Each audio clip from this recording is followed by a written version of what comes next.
Parti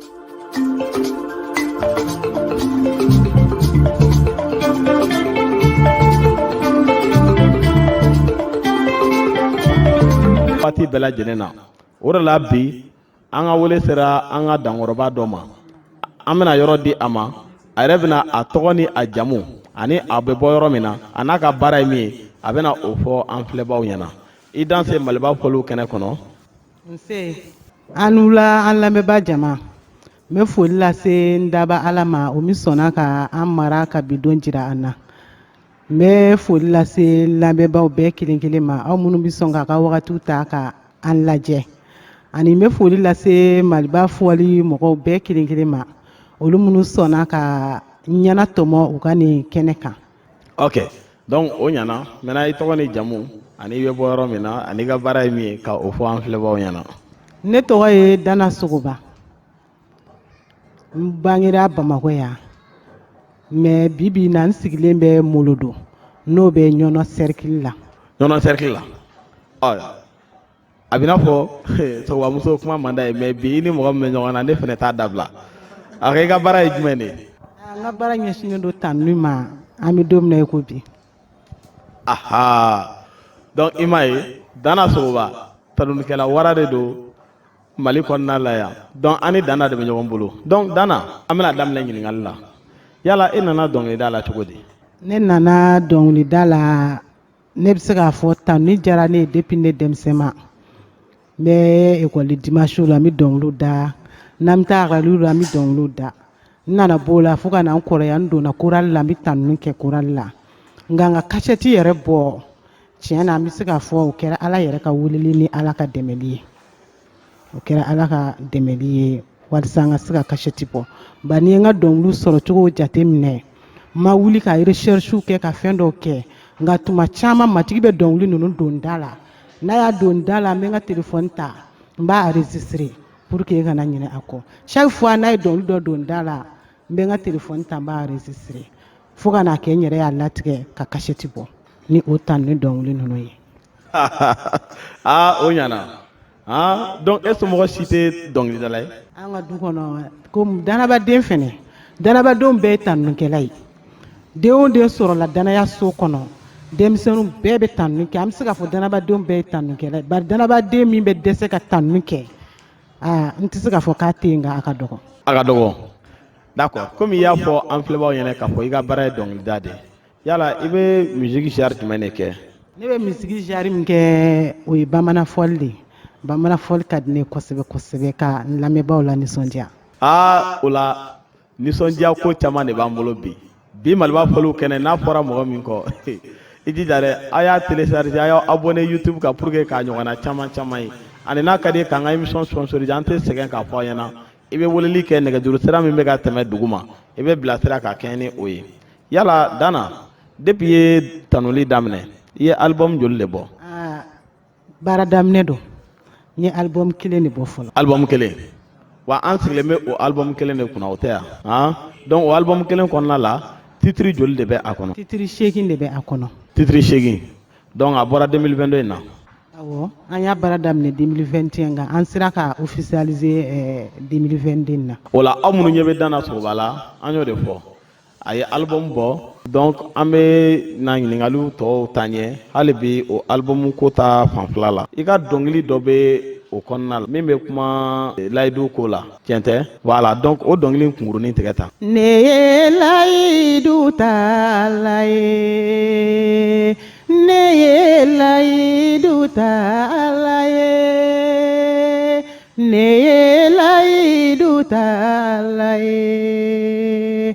ne ye layidu ta la ye. c'est ça donc e ye layidu ta Ala ye komi ne ye dɔnkili lamɛn a fɔra ko e ye layidu ta Ala ye n'a ye e dɛmɛ i n'a tanuli kɛ o tɛ yan n'a ye dɛmɛ donc n'a ye dɛmɛ o wagati la gɛlɛya jumɛn de tun bɛ e da la. gɛlɛyaw tun bɛ n da la nka an yɛrɛ bɛ diɲɛ kɔnɔ an b'a dɔn diɲɛ so gɛlɛyaw tɛ ban tant que an bɛ diɲɛ nin kɔnɔ an bɛ gɛlɛyaw cɛtigɛ don o don gɛlɛya kɔni tun bɛ n da la n y'a latigɛ ka a fɔ matigi ye i n'a fɔ n y'a sɔrɔ Ala ka kuma na an ne taara Ala bato so kɔnɔ a ye Ala deli ko matigi mana den di ale ma ale b'a di matigi ma matigi ye den d'a ma a y'a d'a ma donc ne fana tun bɛ n ka gɛlɛya la ne ko tiɲɛ don matigi ye an dɛmɛ a ye den sɔrɔ donc ne fana ko matigi ma n'i ye ne fana dɛmɛ ne na i ka ɲumanya ko lankale n na i tɔgɔ bonya n na i tɔgɔ tanu donc tiɲɛ na n ye matigi deli ani n dara la fɛnɛ siga t'a la ko a bɛ n jaabi ani a ye n jaabi o de la n fana ma ɲinɛ n ka layidu kɔ n y'a kɛ tanu ni dɔnkili ye k'a lase n lamɛnba jamaw ma. an bɛ ɲɔgɔn bolo bi o diyara an ye komi i tɛ fɛ ka don kuma kɔnɔna la gɛlɛya in yɛrɛ tigi parce que n'i ko ko a y'i dɛmɛ gɛlɛya in dɛ ne bɛ fɛ k'i da maga o gɛlɛya in de la minɛ o gɛlɛya in ye gɛlɛya jumɛn de ye ɔhɔn. i bɛ fɛ ne ka kuma réseaux sociaux kan ka n ka gɛlɛyaw fɔ o bɛna gɛlɛya dɔɔni nka ne b'a dɔn caman bɛ n dɔn lamɛnba caman bɛ na n ye u bɛ na n dɔn caman bɛ na dɔn k'a fɔ gɛlɛya min ko don caman bɛ na dɔn k'a fɔ gɛlɛya min ko don ani tiɲɛ na don nataw la a ka di n ye k'a lankale nka bi ni a diyara aw ye an bɛ se k'a bila don wɛrɛ la awɔ. o tɛ baasi ye k'an k'a to don wɛrɛ la o tɛ baasi ye donc interview wɛrɛ i b'i labɛn interview wɛrɛ bɛ yen parce que ne ma tila fɔlɔ voilà o tɛmɛnen kɔfɛ yɛrɛ b'a dɔn dɔnkilida fana kɔnɔna la n'i bɛ dɔnkilida la n'i kɛra dɔnkilidala ye gɛlɛya caman bɛ mali dɔnkilida kɔnɔna la ani chrétien kunda donc e ye gɛlɛya jumɛn de sɔrɔ ni tanuli baara la. tiɲɛ na n'i bɛ ala ka baara kɛ a ma nɔgɔn bari n'i bɛ fɛ ka ala ka baara kɛ sitani fana bɛ wuli o ye wajibi ye nka dɔnkiliw sɔrɔli ta fan fɛ ma gɛlɛyaba sɔrɔ i n'a fɔ n y'a f'i ye cogoya min na matigi yɛrɛ ye ni dɔnkili ninnu don ne da la k'a tɔgɔ tanu walisa ka mɔgɔw dɔw la jija ani a ka kibaru duman lase yɔrɔ dɔw la donc a bɔli ma kɛ gɛlɛyaba ye ne bolo nka ka se k'a don studio kɔnɔ k'a produit an ye gɛlɛya sɔrɔ o yɔrɔ ta fan fɛ kosɛbɛ kosɛbɛ i n'a fɔ n y'a fɔ cogo min na setani tɛ ala t'aw to a ka ala ka baara kɛ tuma caman n yɛrɛ kun découragera baara nin na n tun ko n bɛna baara nin jɔ nka n'i b'i ka baara la cogo o cogo n'i ye mɔgɔ dɔw sen don a la ani olu fana bɛ se ka i lajija ka se ka taa ɲɛ i ka baara la komi n kun ye mɔgɔ dɔw sen don a la n ye ladili ɲini mɔgɔw caman fɛ donc o fana ye n lajija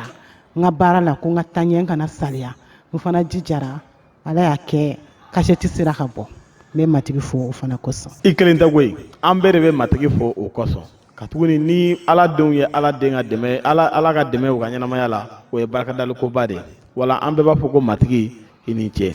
yala nɔgɔyaw don i bɛ se k'i da se i ye nafa minnu sɔrɔ ani i ye nɔgɔyaba minnu sɔrɔ dɔnkilida in baara la k'o fɔ an filɛbaw ɲɛna. ne y'a fɔ ka ban ko n ye nɔgɔya sɔrɔ a composeli ta fan fɛ o ye nɔgɔya dɔ ye ani n y'a finance fɛnɛ mɔgɔ ma n dɛmɛ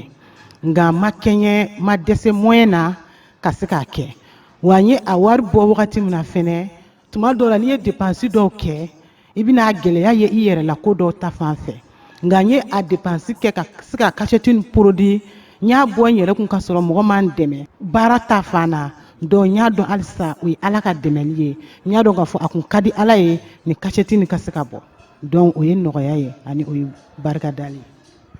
o ye nɔgɔya ni barikadali ye ani aw kana bila aw kunna k'a fɔ ko Dana Sogoba ye a ka album bɛɛ production ta a yɛrɛ ka moyen na o t'a yɛrɛ k'a fɔ k'a mago tɛ dɛmɛbaw la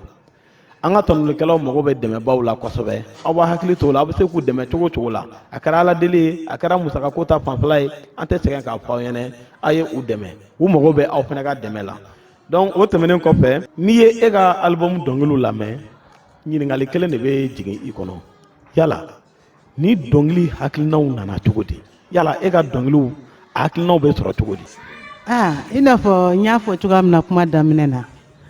ne ka dɔnkili dɔw sɔrɔla ka n to ka ala ka kuma kalan n ye n tora ala ka kuma kalali la n y'a ɲini k'a sɛgɛsɛgɛ walisa ka se k'a faamu n tor'o la u yɛlɛmana ka kɛ tanu ni dɔnkili ye n da kɔnɔ nka i n'a fɔ i y'a fɔ n ye layidu ta ala ye cogoya min na n y'o sɔrɔ cogo di n y'a fɔ n yɛrɛ tora i n'a fɔ n tora deli la n yɛrɛ kɔnɔ n tora deli la n dusukun na o deli miiriliw n ye o de ta ka kɛ tanu ye ni o ye ne ye layidu ta ala ye. donc e bɛ ka dɔnkiliw sɔrɔ ni ala ka kuma de o la aw minnu ɲɛ b'a la n'i kɛra tanuli dɔnkilidala ye ala ka kuma nafa ka bon kosɛbɛ ala ka kuma o de ye tanulikɛla ka bere ye walisa ka se ka faniw lasɔn ani ka mɔgɔ caman sama ani ka mɔgɔ caman wajo voilà donc o diyara n ye yala hali k'a sɔrɔ i ka production wari bɔ i yɛrɛ kunna musaka caman i jɔra n'a ye mais mɔgɔ dɔw sɔrɔla minnu ye i dɛmɛ kosɛbɛ wa n'u ye nɔba bila dɛmɛ yɛrɛ ta fan fɛ ne bɛ se k'i da se olu ma. Mɔgɔw sɔrɔla k'an dɛmɛ bari mɔgɔ mɔgɔ ye jijali kuma fɛ ɲɛna o ye dɛmɛli ye hali ni se b'i ye ka fɛn dɔw kɛ ni fanga b'i la ka ko dɔw kɛ n'i ma mɔgɔ sɔrɔ min bɛ i lajija i bɛna ye i bɛna dɛsɛ sira la nka wagati min na n ye dɔnkili ninnu sɛbɛn n sera karamɔgɔw ma n y'a jira u la ne kɔni ye nin tanu ni dɔnkili ninnu sɛbɛn n bɛ fɛ ka don studio la k'a kɛ kasɛti ye u y'a lamɛn u ye encouragé u ye kuma caman fɔ n ɲɛna u ye tɛmɛ siraw diyan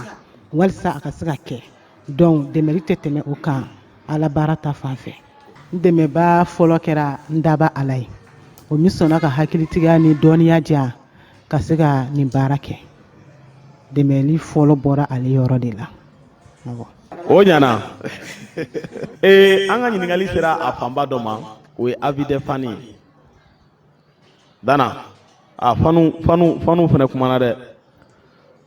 Fanu Avide Fani ɲininkali 3 de don donc n taara yɛrɛ bɛna daminɛ min na ka min to yen donc Fani dɔ ko Dana Sogoba ko Sogoba ye miɲanga jamu ye ko munna Dana ma dɔnkili da miɲanga kan na.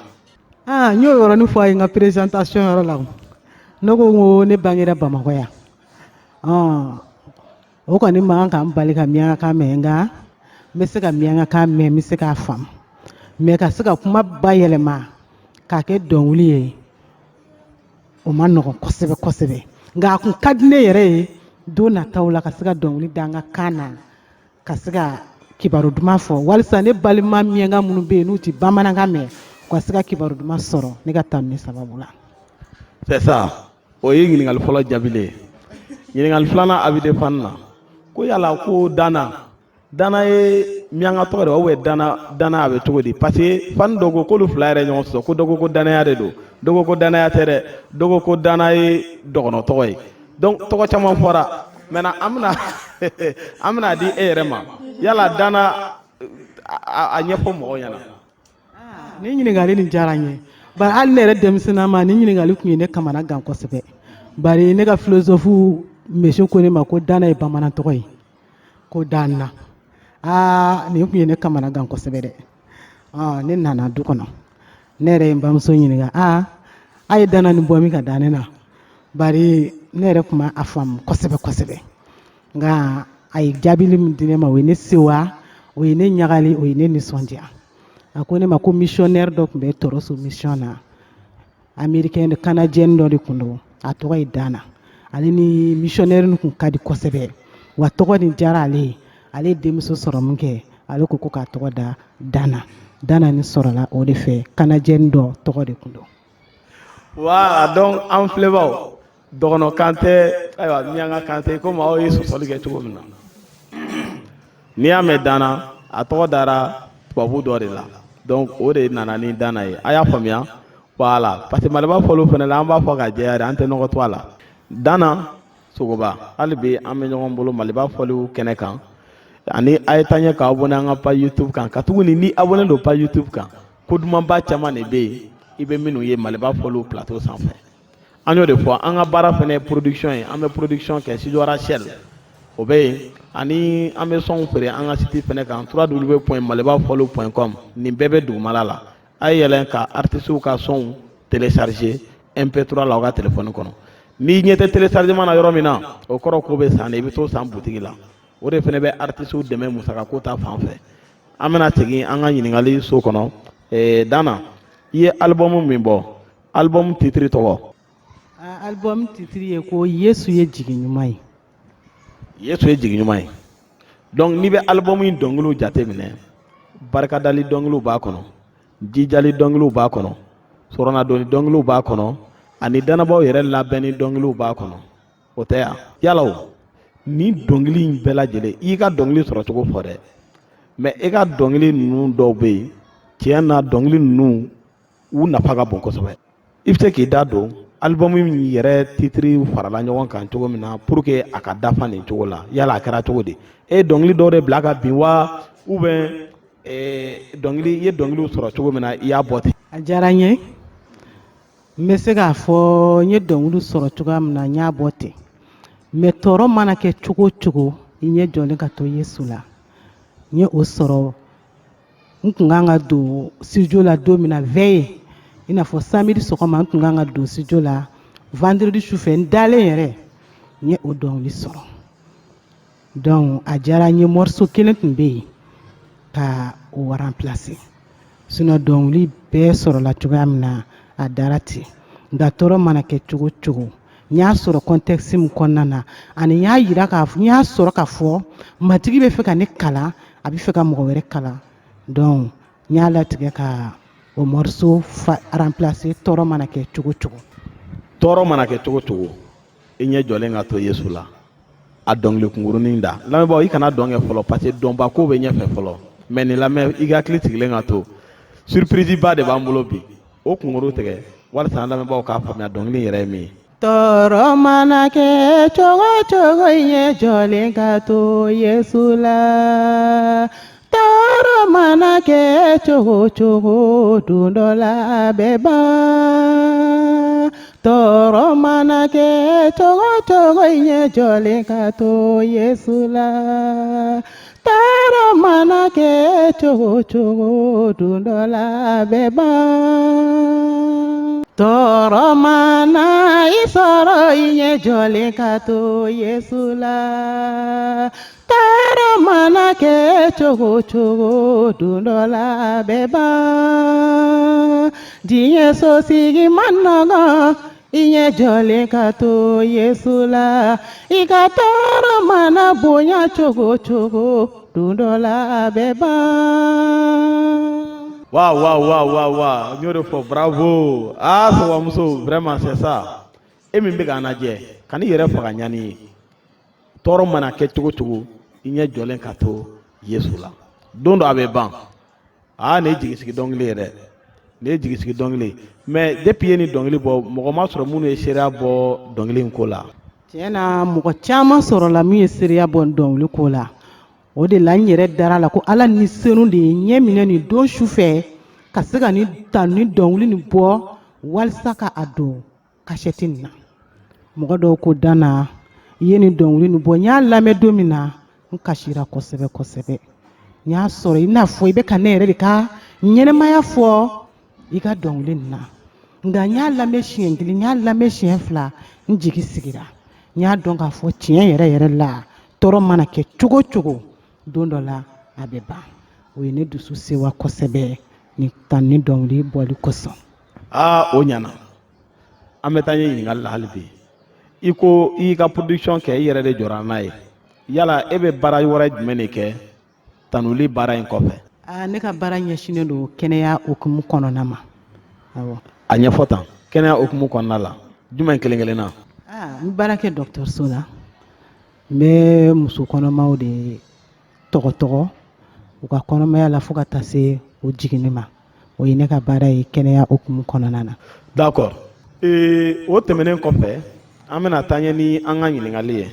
yala n'i y'a mɛn ko tanuli dɔnkilidala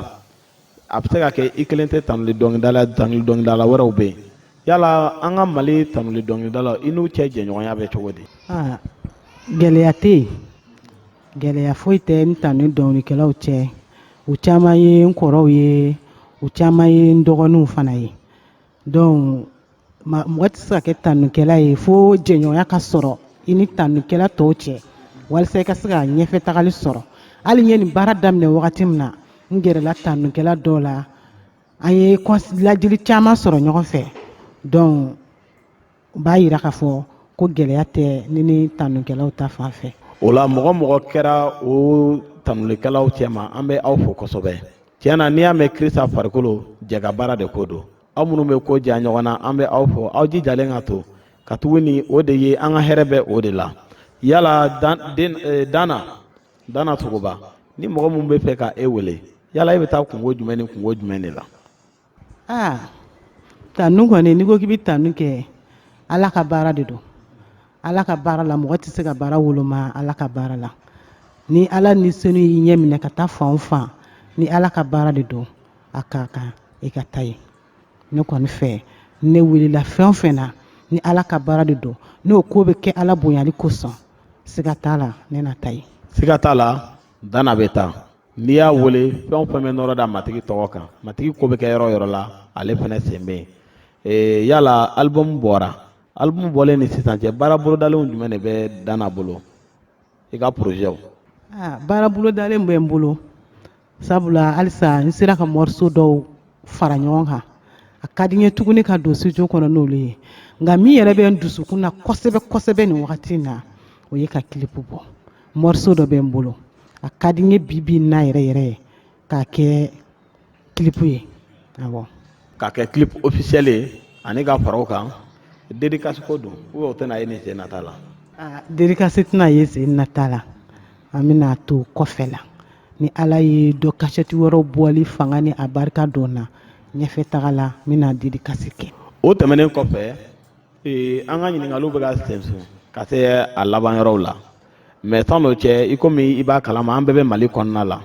Mali bɛ cogoya min na bi an bɛɛ b'a kalama ani tanuli fɛnɛ bɛ ka taa ɲɛ cogo min na an bɛ a kalama yala Mali tanuli bɛ ka taa taabolo min kan e yɛrɛ hakilina ye jumɛn ye ani e yɛrɛ fɛ an bɛ se ka tanuli labaara ka bɛn Mali cogoya ma bi. An bɛ se ka tanuni labaara ka bɛn Mali cogoya ma cogoya caman na nka fosi tɛ diɲɛ nin kɔnɔ sisan ko ala ka kuma ma min fɔ an ɲɛna donc ni tanikɛlaw y'u ɲɛsin ala ka kuma ma ka ala ka kuma kala k'a fɛsɛfɛsɛ an bɛ se ka kuma caman sɔrɔ ala ka kuma kɔnɔ k'a kɛ tanuni beti ye ka mɔgɔw lajija ka mɔgɔw hakili la sama ka na ala ko nɔfɛ ani caman bɛ bɔ nin diɲɛ gɛlɛyaw la. caman bɛ bɔ nin diɲɛ gɛlɛyaw la ni tanulikɛlaw ye tanuli beti da ni ala ka kuma ye sisan an bɛ nin ɲininka tuguni parce que an bɛ yan kun kelen min kama o ye ɲininkali ye filɛbaw ɲɛ bɛ an na Mali kɔnɔ ani Mali kɔ kan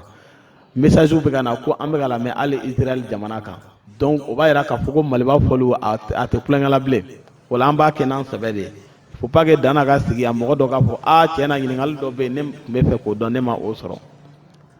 an bɛna taa ɲɛ ɲininkaliw la n'i y'a kɛra dɔnkilidalaw i b'a sɔrɔ denmisɛnnin dɔw bɛ yen minnu bɛ an sen fɛ o tɛ tiɲɛ olu bɛ fɛ ka yɛlɛ ani mɔgɔ caman bɛ yen olu mago bɛ an na ladilikan jumɛn de b'e bolo sisan ka ɲɛsin tanulikɛlaw ma minnu bɛ album sira fɛ. ladilikan min bɛ ne bolo ka se u ma i n'a fɔ ne kɔni ye denmisɛnnin ye et puis n ye denmisɛnnin ye dɔnkilida la mɔgɔ min ye cassette kelen bɔ et puis a y'a daminɛ sisan ne fɛ kumaba tɛ se ka kɛ o tigi fɛ ka se mɔgɔ minnu ye san caman kɛ nka ni ala ni senu bɛ yɔrɔ min na hakilitigiya bɛ sɔrɔ fɛn caman bɛ kɛ ne bɛ se ka min ladili lase an ka dɔnkilidalaw ma nin wagati la o ye tiɲɛ na an ka sinsin ala ka kuma kan n'an ye dɔnkili sɔrɔ ni karamɔgɔw egiliziw bɛɛ la karamɔgɔw bɛ yen an bɛ se ka taa dɔnkiliw jira karamɔgɔw la u fana b'u ka hakilinaw di u bɛ jijali kumaw fara a kan kuma minnu fana bɛnnen don ala batoli ni ala bonyali ma u bɛ se ka an bilasira ni o kuma ninnu ye walasa an ka tanuni ka se ka kɛ halisa ka nɔrɔ da matigi tɔgɔ kan. o ɲana donc an ka émission sera a kuncɛyɔrɔ la nka sani an k'an kɔfara an bɛna micro di i ma i bɛ foli lase i kanubaw ma ani i ka kuma minnu bɛ i fɛ walasa k'i ka kɔrɔfɔw kun cɛ i bɛ olu bɛɛ lajɛlen lase n'i y'olu bɛɛ lajɛlen lase tuma min na i bɛ sɔrɔ ka dɔnkili kunkurunin da album yɛrɛ titiri Yesu ye jigi ɲuman ye i bɛ sɔrɔ ka o kunkurunin da ka kɔrɔfɔ kun cɛ. o diyara n ye n bɛ lamɛnba jama bɛɛ kelen kelen fo an matigi Yesu Kirisa tɔgɔ la aw minnu tɛ sɛgɛn aw tɛ ɲinɛ ka aw ka wagatiw ta bila ka an lamɛn ne bɛ foliba lase aw ma an matigi Yesu Kirisa tɔgɔ la tiɲɛ na a ka di ne ye aw ka to ka ne ka tanuni dɔnkiliw lamɛn ne a bɔ ka ne ni aw lajija a ka di ne ani a ye wagati sɔrɔ tuma o tuma aw ka ne ka tanuni dɔnkili ninnu lamɛn walisa a dabɔra baara min kama a ka se ka kɛ o ye ka nɔrɔ da ala yɛrɛ tɔgɔ. Yesu ye jigi ɲuman ye min tɛ